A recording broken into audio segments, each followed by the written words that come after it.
Monétisation des données.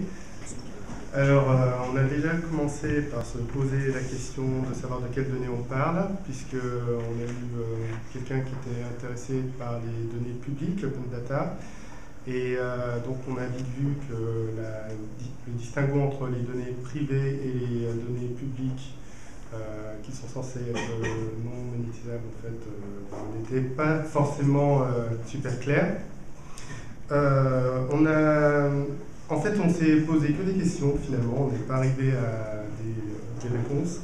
Il y avait le côté boîte noire des organisations, c'est-à-dire que les informations sont masquées et finalement pourquoi est-ce qu'elles sont cachées, pourquoi est-ce que les entreprises masquent l'usage que vont faire des données personnelles qui sont récoltées.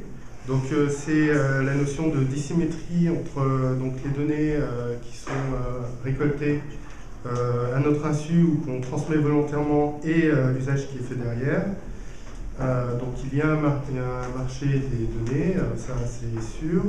Par contre, un business model qui n'est pas forcément complètement défini à l'heure actuelle.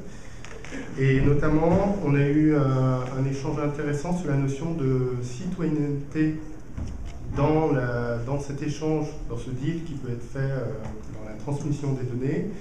Comment faire en sorte que le citoyen puisse s'y retrouver, à savoir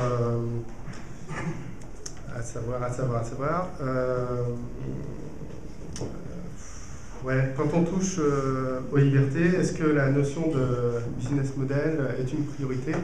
Et oh, attends, je ne me retrouve plus dans les notes. Quel est le business model de la liberté? Ouais. Bon, et bon. puis voilà. Bravo. Voilà.